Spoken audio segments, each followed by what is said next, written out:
on that? Well, I think that they're mistaken about that. In Okay. the sense that the hazmat suits with the positive pressure are meant to prevent you from becoming infected. They're meant to keep things from the outer world from getting to you. If you're already infected and you put yourself under positive pressure, you would simply be pushing the virus out into the surrounding area. Oh, So okay. I can understand why they didn't provide a positive pressure, but they did provide a fully contained hazmat suit for his brief transportation between the vehicle and the containment facility of whatever degree it might happen to be. So I would actually agree with that. My concern is, why bring him to a very populated place in the first place? Yes. I simply don't understand what the compelling reason for doing that. There may be one. I simply am not aware of what that might be. It seems like it would be far easier to send the treatment to them. Now, I did see some information that he did receive, of course, the ZMapp vaccine in country. Perhaps do you believe that he was brought here after he had responded favorably to that, where they believe that he was not as contagious, perhaps, or in later stages of recovery? Do you know anything about that? I don't have any information about that. I'm just delighted that he recovered. Yes. And that the ZMapp technology worked as advertised, because it was apparently the first time that it had ever been used in humans. It had been obviously used in non-human primates before with success. So I'm delighted that there is a technology out there for this disease. I just think that there may be some potential limitations to its ultimate use. Because it is a biological, it requires a lot of steps, a tremendous amount of purification and other things, which, although they have become increasingly routine, you wouldn't think that a vaccine of this nature would ever be considered anything like being routine. Yes. Now, we're almost out of time. We've got a couple of minutes left. Now, I wanted to get on to your treatment and kind of compare it to the ZMapp treatment. The ZMapp treatment, as I read about how it works, concerns me on a number of levels. First, they give the disease to some mice. Then as they develop antibodies, they genetically modify those. Then they put them in a genetically modified tobacco plant to grow them. Then they take the plantibodies that come out of that GMO tobacco and inject that into people. In a sense, basically already having the antibodies created so that you don't have to create them in your own body. So instead of injecting you with a weakened or dead form of the disease, they directly inject what they call plantibodies. And you had some spectacular results, as you point out in your email. Tell us what happened as you were working with the Army at Fort Detrick. You were doing tests there, and they were seeing the results, and yet, as this outbreak was happening in Africa, basically it went silent. Is that correct? That's correct. I think that the results that we had were in tissue culture. We had not yet advanced to animal studies, although the drug has been used by the company that we acquired this technology from. They had actually had some experience in both horses and man in the use of this drug for different indications. So the drug has been tried, but in uncontrolled trials, which would have to be considered anecdotal by any scientific perspective. But at least the data is there. There was some experience. And the fact is that when we provided this with the Army, they tested it against a number of different viruses from a number of different viral families. And the results were spectacular. With increasing dose, we were approaching 100% kill in Ebola, with 100% kill of Marburg virus, Rift Valley fever, Venezuelan equine encephalitis. And we've seen in other treatments, in other disease indications at other research facilities, its effectiveness against a number of different viral targets. We're out of time, Dr. Davis. I certainly hope that your research continues, because I'm very concerned about the complexity, the mechanisms, and the possible adverse side effects of this GMO vaccine, ZMapp, and whether it might be mandated for the general population. Thank you so much for joining us, and thank you for your research. Thank you, David. Appreciate it very much. Thank you. Bye-bye. Well, of course, my concern is that these people are being brought back, our protocols are being violated, because they want to create a PR campaign of panic and then show them as being cured, so they can then roll out a massive mandatory campaign of vaccinations using these kinds of genetically modified vaccines. We know that it's cured this one doctor, and also the assistant that was with him, who was brought back, Dr. Brantley. But what are the long-term consequences of this, and what are they going to add to it once they start mass producing it like they do other vaccines. Well, stay with us because we're going to continue to cover this as it develops. And if you're a Prison Planet TV subscriber, we'll keep you updated. It's something that you can share with up to 11 other people simultaneously. It helps to support our operation here. And you can also share with those people all the documentaries of Alex Jones. Well, that's it for tonight. We'll be back tomorrow at 7 Central, 8 p.m. Eastern.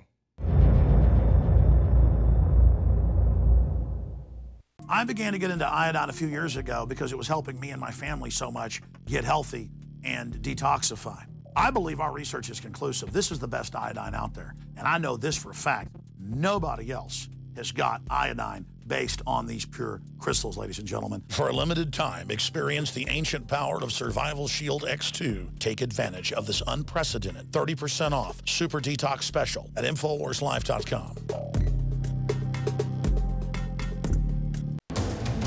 You are watching the InfoWars Nightly News, which airs 7 p.m. Central at InfoWarsNews.com. Members can share their passcodes with up to 11 other people, and your support is helping us defend liberty worldwide.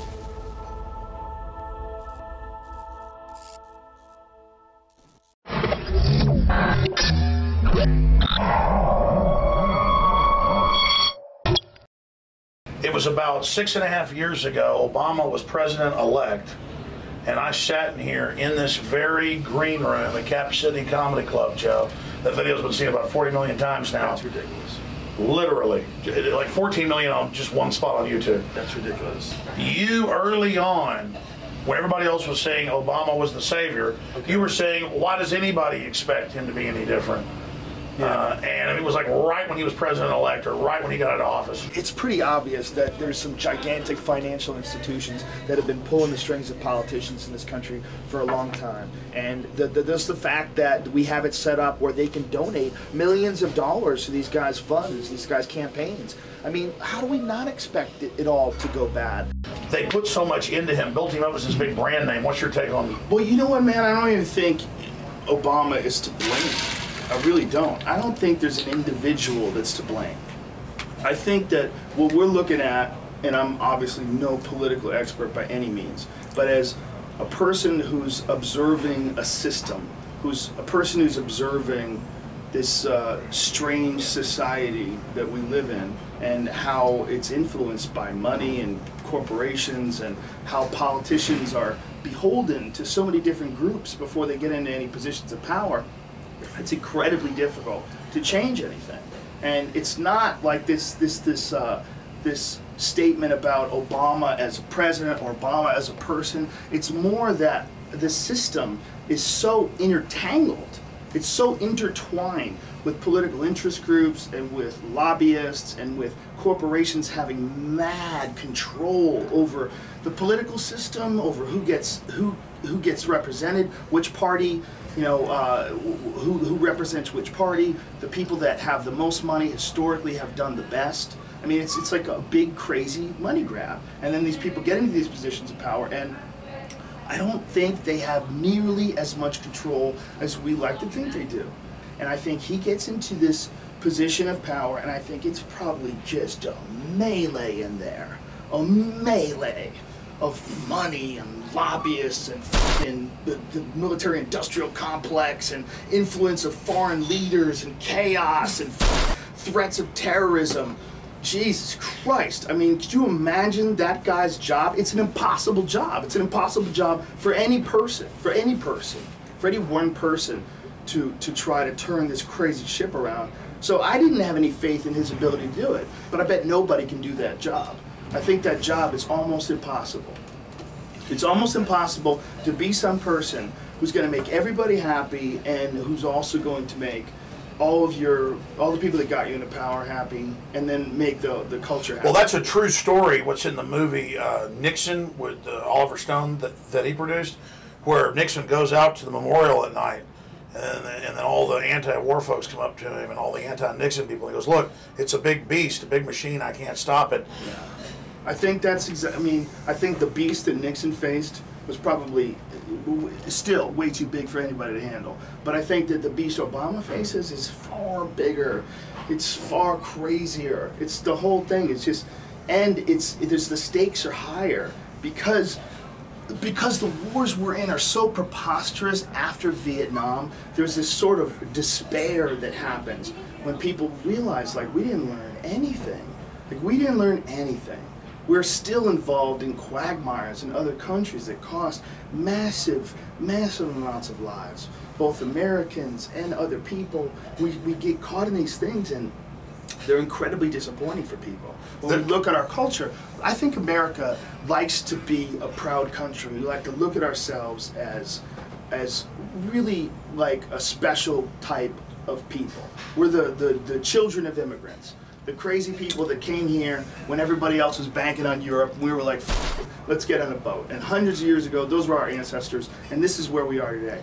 But if you look at our actions, it's depressing for people to look at the actions of their country and not totally be able to defend some that we've done militarily. You know, when people look at that and they go, I don't, you know, there's a lot of people that I know that are patriots, a lot of people that I know that are veterans, that love America, that believe in the military, and they're very upset with the way the direction of these wars has gone. Very upset with the image that it's given America worldwide. You know, there's the famous point that many people had right after September 11th was, this was an incredible time where there was so much sympathy of these other nations. They were so on the side of America, that America had been attacked. This is horrible, the whole world was watching. And within a period of a few years, our actions were so f***ed up that we lost all that sympathy.